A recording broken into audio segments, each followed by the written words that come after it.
ఏది అయినా ట్రై చేయి ఆచి చికెన్ మసాలా. ఆచి చికెన్ మసాలా. విఎన్ఆర్ విజ్ఞాన జ్యోతి కళాశాలలో బీటెక్ చదువుతున్నటువంటి విద్యార్థినిపై పలుమార్లు అత్యాచారం జరిగింది అని చెప్పేసి బాచుపల్లి పోలీసులకి బాధితురాల తల్లి ఫిర్యాదు చేసింది. దీంతో పోలీసులు కేసు నమోదు చేశారు. ప్రస్తుతం మన పట్టు బాచుపల్లి SHO సతీష్ కుమార్ ఉన్నారు. సార్ చెప్పండి, తల్లి ఏ విషయాల మీద ఫిర్యాదు చేశారు? అంటే మనకు 26 ఫిబ్రవరి రోజు విక్టిమ్ వాళ్ళ మదర్ వచ్చి కంప్లైంట్ ఇవ్వడం జరిగిందండి. అంటే వాళ్ళ డాటర్ వచ్చేసి విఎన్ఆర్ కాలేజ్లో 3rd year student, BTech student. అదే కాలేజ్లో 3rd ఇయర్ స్టూడెంట్ అయిన ఆశీష్ డిఫరెంట్ బ్రాంచ్. ఈ అమ్మాయికి 2024లో పరిచయం అయ్యి లవ్ ప్రపోజ్ చేసిన తర్వాత ఫోర్స్ఫుల్లీ అత్యాచారం చేసిండని కంప్లైంట్ ఇవ్వడం జరిగిందండి.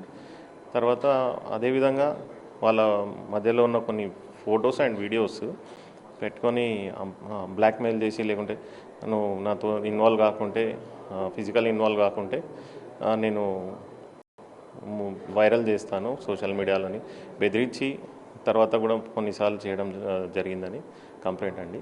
ఆ కంప్లైంట్ బేసిస్ మీద మనం కేసు FIR చేసినాం. వాళ్ళిద్దరూ ఒకే కాలేజ్ అయినప్పటికీ బ్రాంచెస్ వేరు. వీళ్ళిద్దరికి పరిచయం ఎలా ఏర్పడిందని చెప్తున్నారు? త్రూ ఇన్స్టాగ్రామ్ పరిచయం అని చెప్తాను. ఎన్ని సంవత్సరాల పరిచయం? సేమ్ అదే 2024లోనే ఫస్ట్ టైం పరిచయం అయ్యారు వాళ్ళు, త్రూ ఇన్స్టాగ్రామ్ అని చెప్పారు.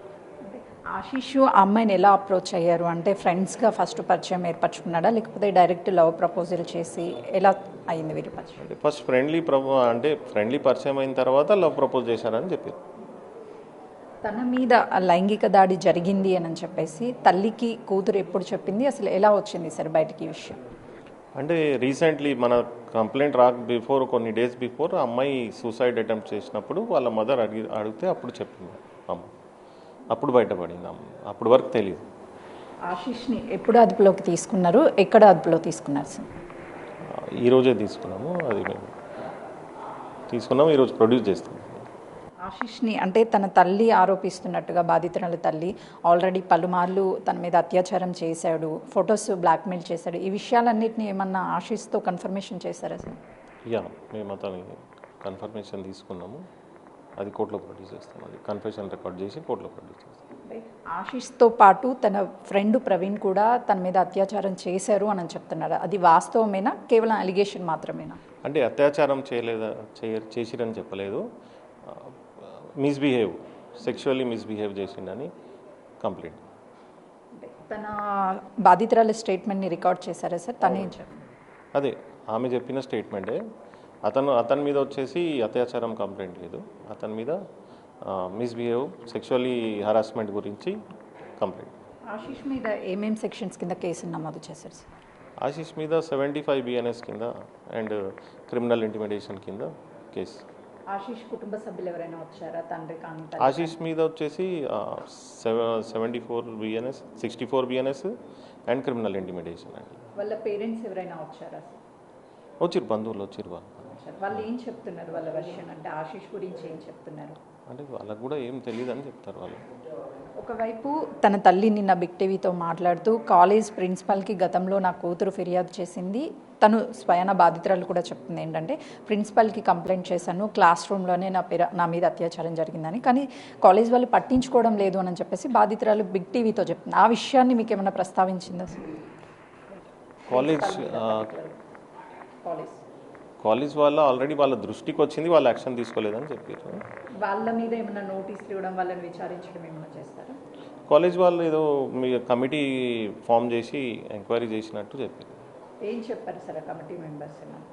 ఇంకా అది మనం ఇన్వెస్టిగేషన్ రావాలి, అది ఇంకా అక్కడ వరకు కాలేదు ఇన్వెస్టిగేషన్. ప్రవీణ్ మీద కూడా ఎలిగేషన్స్ వస్తున్నాయి కాబట్టి తన మీద ఏమైనా పిలిచి విచారించడం కానీ తన స్టేట్మెంట్ ఉంటుందండి, ఉంటుంది. ఇప్పుడు ప్రెసెంట్ ఎక్కడ ఉన్నాడు సార్ ప్రవీణ్? ప్రెసెంట్ అయితే అబ్స్కాండింగ్లో ఉన్నాడు. వాళ్ళ కుటుంబ సభ్యులను అప్రోచ్ అవ్వడం ఏమైనా? ఇంకా ఫస్ట్ ఇది చేస్తున్నాను, అది ఫర్దర్గా చేస్తాం. రిమాండ్కి ఎప్పుడు పంపిస్తారు? ఈరోజు ప్రొడ్యూస్ చేస్తాం కోర్టుకు.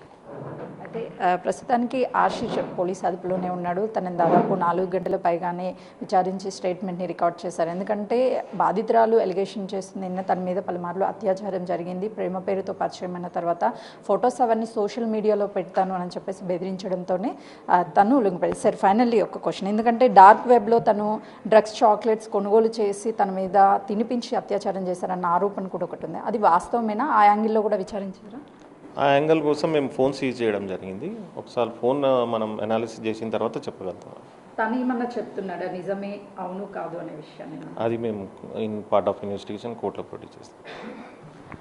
మొత్తానికి ఇక్కడ 2 వెర్షన్స్ వినిపిస్తున్నాయి. ఒకటి తన మీద లైంగికంగా దాడి చేయడంతో పాటు ఈ డ్రగ్ వెబ్లో డ్రగ్స్ చాక్లెట్స్ని కొనుగోలు చేసి బలవంతంగా తనకి తినిపించి తర్వాత తన మీద అత్యాచారం జరిగింది అని చెప్పేసి బాధితురాలు ఫిర్యాదు చేశారు. పోలీసులు ప్రస్తుతానికి ఆశీష్ని అదుపులోకి తీసుకొని రోజు కోర్టులో ప్రొడ్యూస్ చేశారు. ఆ తర్వాత ఫోన్ సీజ్ చేశారు కాబట్టి ఫోరెన్సిక్ పంపించిన తర్వాత అందులో తను ఎవరెవరిని అప్రోచ్ చేయడు, నిజంగానే ఎలాంటి యాప్స్ అయినా యూజ్ చేసి డార్క్ వెబ్సైట్ లాంటివి యూజ్ చేసి డ్రగ్స్ చాక్లెట్లు కొనుగోలు చేసి బాధితురాలకి తినిపించి బలవంతంగా అత్యాచారం చేశారు. 2 కోణాలు కూడా బయటికి రావాలి అంటే అటు ఫోన్ సీజ్ చేశారు కాబట్టి ఫోరెన్సిక్ రిపోర్ట్ వచ్చిన తర్వాత అన్ని విషయాలు కూడా వెలుగులోకి వచ్చే అవకాశం చాలా స్పష్టంగా కనిపిస్తుంది. కెమెరామెన్ చైతన్యతో సుజాత, బాచుపల్లి పోలీస్ స్టేషన్.